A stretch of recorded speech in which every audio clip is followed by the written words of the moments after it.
நம்ம வம்சத்தில் மொத பொம்பளை பிள்ளை பிறந்தா அதை குலதெய்வம்னு சொல்லுவாங்க.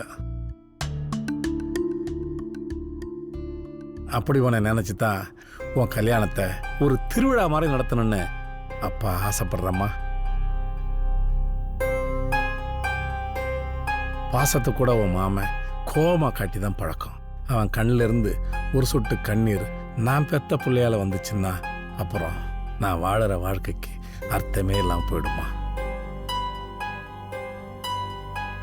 சாப்பிட்டு போய் படுமா, மற்றதை காலையில் பேசிக்கலாம்.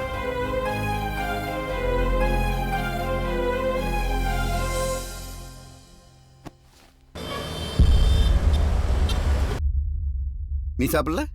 நீங்க சாப்பிடுங்க, நான் அப்புறம் சாப்பிட்றேன். அண்ணா, முருகன் பொண்டாட்டி வந்திருக்கண்ணே. நல்லா இருக்கியா? அபி, நீ உட்காரு, சேர்ந்து சாப்பிடலாம். ஏம்மா, முருகன் சத்தங்கத்தை ஏதாவது போட்டானா? இல்லைண்ணா, அவர் 2 நாளா வீட்டுக்கே வரல.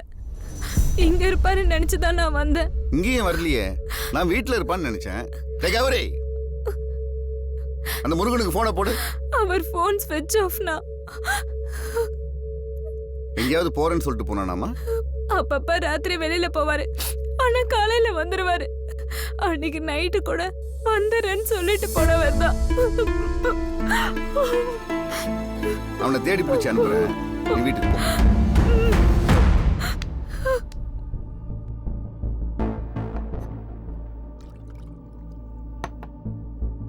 டேய் கௌரி, அண்ணா, எங்கடா போயிருப்பான் அவன்? எனக்கு என்னமோ ஏதோ தப்பா நடக்கிற மாதிரி தோணுதுடா. தெரியுடா அவனை. சரிங்கண்ணா.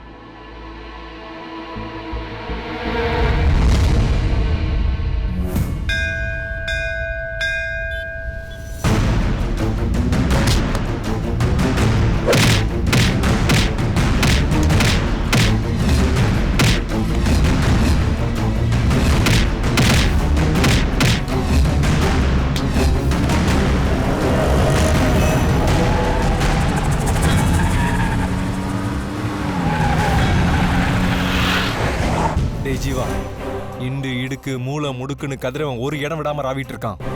அடுத்து யார தூக்க போறோன்னு அவங்க கூட இருக்கிற ஆளுங்களுக்கே அள்ளு இல்ல.